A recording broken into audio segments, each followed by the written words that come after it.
Un conseil, madame, un conseil, monsieur, mangez. Y'en a qui prennent un petit coup, moi je mange. Y a-t-il un pilote dans l'assiette ? Y'en a qui lèchent les vitrines, moi je mange. Anne, on a beaucoup parlé dans les chroniques du plaisir, de se reconnecter à ses sensations, voilà, plus des choses un peu du quotidien. Mais il y a des maladies qui sont liées à la diététique. Est-ce que tu pourrais nous en parler ? Est-ce que la diététique peut avoir un impact sur certaines maladies ? Est-ce qu'elle peut améliorer un quotidien ? Et oui, et je te remercie de poser cette question parce que souvent la diététique, on prend ça comme quelque chose d'un petit peu trivial. Ouais, c'est l'équilibre alimentaire, ouais, c'est pour pas grossir, etc. Mais bon, voilà, on peut le prendre de manière triviale, bien que ce soit des choses qui soient importantes. Et puis surtout, on n'imagine pas à quel point il y a certaines maladies qui sont complètement dépendantes de notre hygiène de vie et notamment de notre hygiène alimentaire. Alors, il y a des maladies qui sont assez rares et qui sont intéressante parce que la diététique est le seul traitement et la diététique, elle est vraiment vitale dans ces cas-là. On a des maladies qui sont dues à une anomalie du métabolisme de certains nutriments. Alors, une anomalie du métabolisme, ça veut dire que des nutriments comme les glucides, certaines protéines, ne peuvent pas être correctement transformés dans notre corps et ça va donner naissance à des substances qui vont être toxiques pour nos cellules et qui vont entraîner des troubles de santé qui peuvent aller jusqu'à la mort. Voilà, donc ce sont des maladies vraiment graves. On a par exemple la galactosémie. Alors, c'est une maladie génétique qui est héréditaire et qui est très rare. On a à peu près un cas pour 80 000 naissances, et elle consiste en un déficit en une enzyme hépatique, une enzyme du foie, qui permet normalement de transformer le galactose en glucose. Donc, comme c'est pas bien transformé, on va avoir une accumulation d'une molécule intermédiaire de la transformation, et cette molécule intermédiaire, c'est un toxique cellulaire. Ce toxique, il va être responsable d'une perturbation de la croissance, d'une anorexie, donc on n'a plus faim, de vomissements, de diarrhée, et puis d'une souffrance hépatique, une souffrance du foie. Donc le seul traitement, c'est de supprimer le galactose. Donc on est bien vraiment sur une diététique qui sauve dans ce cas-là, et du coup, la diététicienne, elle va expliquer comment supprimer le galactose. Le galactose, c'est une des deux molécules constitutives de la molécule de lactose qu'on va trouver dans les produits laitiers. Donc, il va falloir notamment ne surtout pas consommer de produits laitiers. Voilà. On a une autre maladie du métabolisme des glucides, par exemple, qui s'appelle la fructosémie. Donc là, on est sur une intolérance au fructose. Tu sais, c'est le sucre des fruits. Et là, c'est le même principe que pour la galactosémie. On a un problème d'accumulation de molécules toxiques et on va avoir des dysfonctionnements du foie qui peuvent aller jusqu'à la cirrhose. On va avoir des dysfonctionnements rénaux. Donc, ce sont des dysfonctionnements qui sont vraiment gravissimes. Donc en diététique, on va faire attention au sucre, c'est-à-dire le saccharose, parce que le saccharose, pareil, c'est une double molécule qui est faite d'une molécule de glucose et d'une molécule de fructose. On va faire attention aux fruits, on va faire attention à l'inuline, qui est une autre variété de glucose qu'on va retrouver dans certains légumes comme la chicorée, l'artichaut, etc. Donc là, on a vraiment besoin de la connaissance diététique et puis surtout d'avoir une alimentation adaptée pour survivre. Ah oui, là, c'est un cas extrême, hein. Voilà. Donc on a aussi des maladies qui sont liées au métabolisme d'acides aminés comme la leucinose. Alors c'est ce qu'on appelle la maladie des urines à odeur de sirop d'érable. Parce que du coup on a la surproduction d'une substance qui s'appelle l'acide alpha-cétonique qu'on va retrouver dans les urines et qui donne cette odeur spéciale de sirop d'érable. Donc c'est une maladie à nouveau héréditaire et rare, hein. On a à peu près un cas pour 150 000 naissances. Et sans traitement, ça entraîne la mort du bébé avant ses 1 an. Donc c'est gravissime. Ah oui, tout à fait. Voilà. Donc c'est une forme d'intolérance aux protéines. Ça entraîne une acidose métabolique. Il y a des troubles neuro et psychiatriques, des troubles respiratoires, un retard mental. Donc c'est très très très grave. Voilà. Heureusement, c'est très très très rare. Oui. Voilà. Le traitement, évidemment, c'est pas que diététique. Il faut une dialyse à cause du cumul de protéines dans le sang pour épurer le sang. Il y a une perfusion, il y a une ventilation. Et puis en diététique, ensuite, il faut éviter les aliments qui vont comporter les acides aminés ramifiés que le déficit enzymatique ne permet pas de traiter correctement. Et donc, on va éviter ces aliments-là. Alors, il y a une maladie qui est un peu moins rare, dont tu as peut-être entendu parler, c'est la phénylcétonurie. Là, on est plutôt autour de 1 cas pour 15 000 naissances. C'est plus fréquent que les autres. Du coup, on a un dépistage qui est systématique quelques jours après la naissance de l'enfant. Donc, les risques, c'est des troubles neuropsy, un retard mental. Et du coup, le traitement diététique, c'est un régime pauvre, contrôlé en phénylalanine. Donc, c'est un acide aminé aminés, décidément c'est dur. Ah, mais là, il faut dire que les mots ne t'aident pas. Hein. Voilà, donc je recommence. Donc, contrôlé en phénylalanine, qui est un acide aminé qu'on va trouver notamment dans les sources animales de protéines, et dont il ne faut pas non plus faire une éviction totale parce que ça fait partie des acides aminés essentiels que notre corps n'est pas capable de synthétiser lui-même. Donc là, effectivement, la diététique, ça va être un art d'ajuster tout ça. D'accord, c'est du sur-mesure.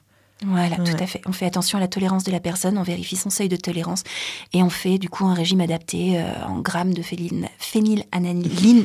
J'y arriverai pas. Décidément. Voilà, de cet acide aminé quotidien pour ne pas le dépasser et préserver la santé. D'accord. Est-ce que, disons que c'est instructif. Est-ce qu'il y a autre chose dans laquelle la diététique a un rôle fondamental ? Alors, il y a des pathologies qui sont plus connues, mais où la diététique n'est pas le seul traitement. Hein. Ça fait partie de l'ensemble des traitements qu'on va proposer.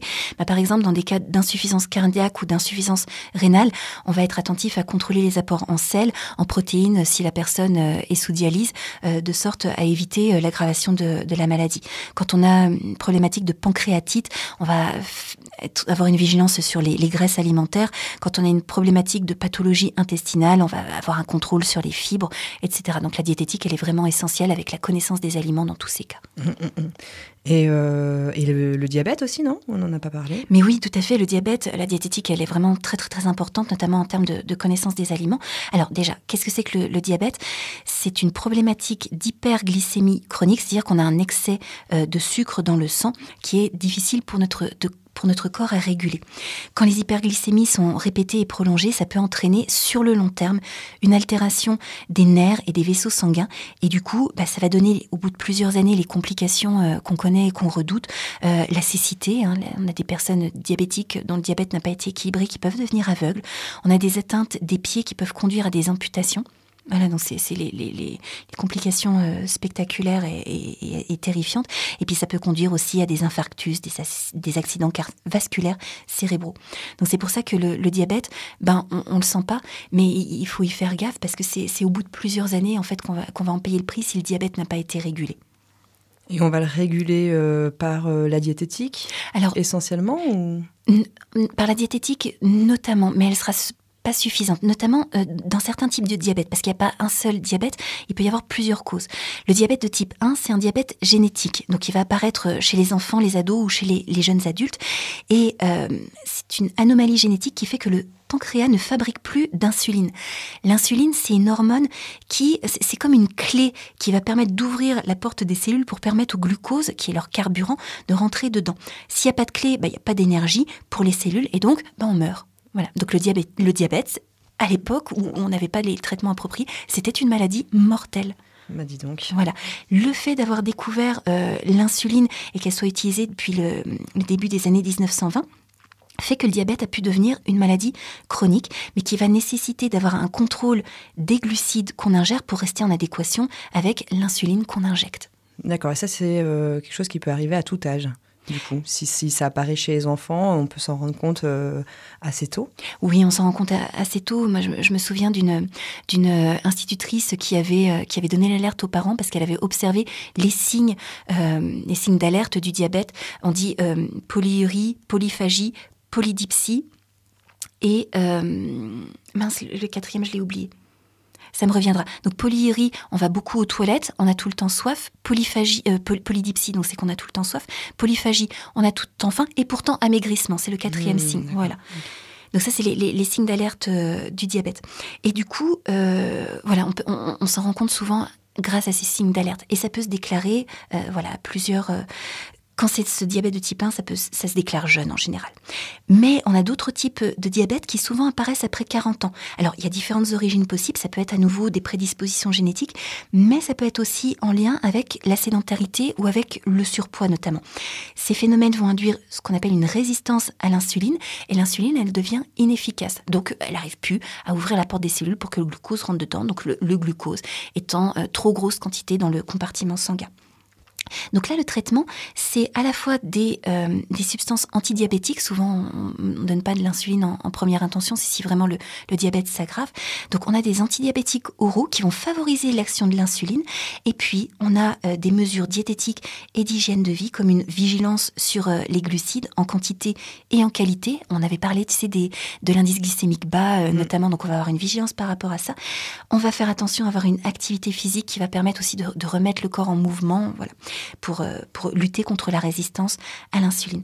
Donc oui, la diététique est hyper importante, notamment en termes de connaissance des aliments, pour que la personne puisse s'approprier son alimentation et gérer en fonction de la connaissance qu'elle a de l'impact que ça peut avoir sur son corps, faire ses choix alimentaires de sorte à préserver sa santé et voilà, sur le long terme. Eh ben dis donc, merci la diététique encore une fois. Bah ouais, tu vois, c'est pas rien. Non, c'est vraiment pas rien.